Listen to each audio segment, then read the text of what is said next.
अस्सलाम वालेकुम। इस वीडियो में मैं एक ओवरव्यू दूंगा cellular and molecular hallmarks of cancer का, और उसके अलावा कि कुछ जो जेनेटिक और एपिजेनेटिक चेंजेस होती हैं जो मॉलिक्यूलर बेसिस है कैंसर की, उसके बस एक ओवरव्यू इस वीडियो में दूंगा। और फिर जो अलग से हॉलमार्क्स है सारे हम नेक्स्ट जो आगे की नेक्स्ट वीडियोज़ होंगी उसमें सारे जो हॉलमार्क्स हैं उनको हम डिटेल पढ़ेंगे।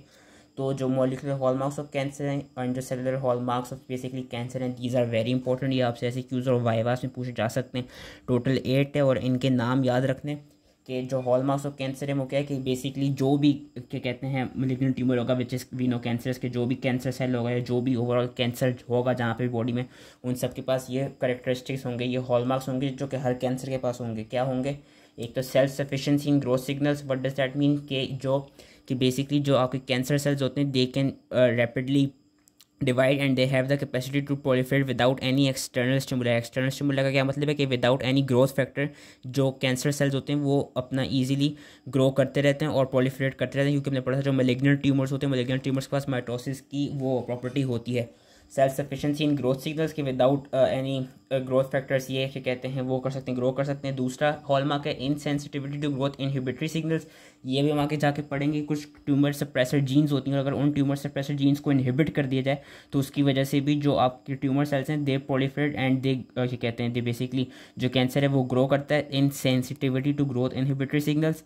उसके अलावा ऑल्टर्ड सेलुलर मेटाबॉलिज्म, ये हम पढ़ेंगे कि जो कैंसर सेल्स हैं इनके पास एक प्रॉपर्टी होती है कि ये even in presence of oxygen ये सिर्फ एरोबिक ग्लाइकोलिसिस करते हैं। ये ऑक्सीडेटिव फॉस्फोराइलेशन के थ्रू अपनी एनर्जी को अपनी एनर्जी डिमांड्स फुलफिल नहीं करते, ये सिर्फ एरोबिक ग्लाइकोलिसिस के थ्रू करते हैं, जिसको हम वॉरबर्ग इफेक्ट भी कहते हैं कि in the presence of oxygen aerobic glycolysis हो रहा होता है और वो ऑक्सीडेटिव फॉस्फोराइलेशन नहीं हो रही होती।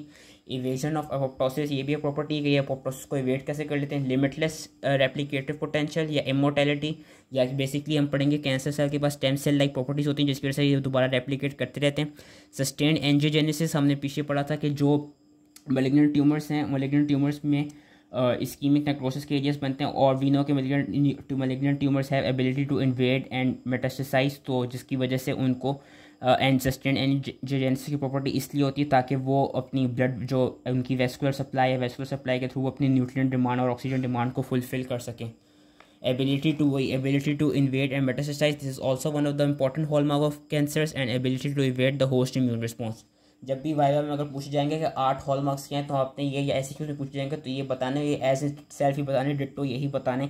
इनको याद कर लेना है कि self sufficiency in growth signals, insensitivity to growth inhibitory signals, altered cellular metabolism या you can call it Warburg effect, evasion of apoptosis, limitless replicative potential, या you can call it stem cell like property, sustained angiogenesis, ability to invade and metastasize, और ability to evade the host immune response। ये हैं 8 hallmarks of cancer. और इन hallmarks of cancer को कौन सी ऐसी 2 चीज़ें हैं जो कि वो करती हैं, जो कि फर्दर एक्सेलरेट करती हैं genomic instability and cancer promoting inflammation. इसकी वजह से भी ये जो 8 डिफरेंट हॉलमार्क्स हैं ये फर्दर प्रोलिफरेट और एक्सेलरेट हो जाते हैं।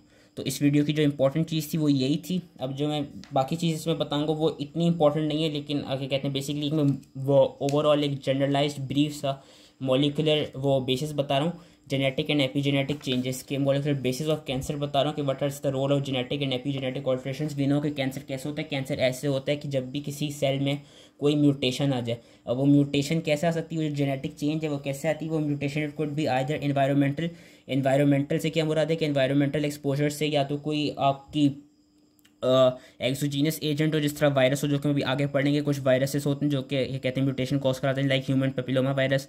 कोई इन्वायरमेंटल केमिकल्स हो लाइक अल्ट्रावायलेट रेज हो गई, एक्सरेज हो गई, या कुछ एंडोजीनस प्रोडक्ट्स हो गए cellular metabolism that have the potential to damage DNA like reactive oxygen species.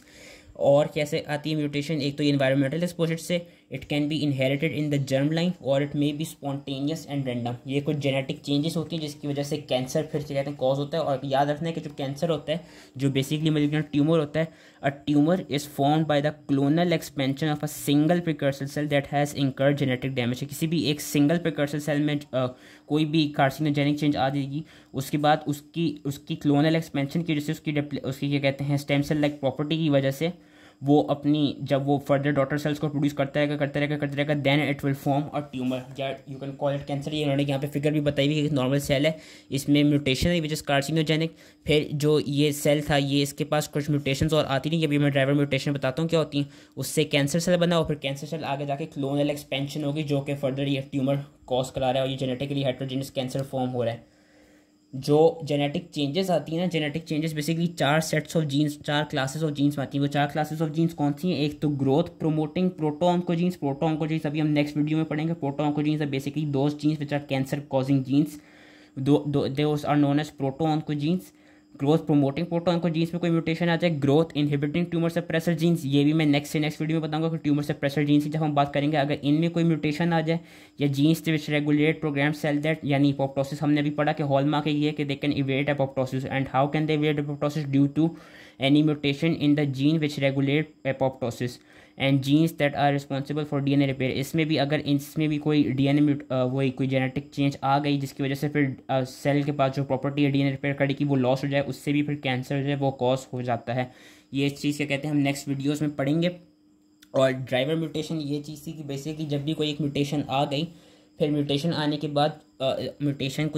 बाद कोई फर्दर म्यूटेशंस अगर आ रही हों जो कि बेसिकली उस सेल को, जो कि अभी कहते हैं कार्सिनोजेनिक बना नहीं है, और मतलब कार्सिनोजेनिक अभी प्रॉपर्ली बना नहीं है, ऐसी म्यूटेशंस जो कि बेसिकली सेल में वो कैंसर वाले हॉलमार्क्स को वो कर दें कि सेल में वो वाले जो हमने अभी जो हॉलमार्क्स पढ़े थे जो कि इंपॉर्टेंट चीज़ें, कोई ऐसी म्यूटेशन जो कि इन हॉलमार्क्स को एक्वायर करा दें किसी सेल में। So that types of mutation are known as driver mutations. के mutations which contribute to the acquisition of cancer hallmarks, they are referred to as driver mutations.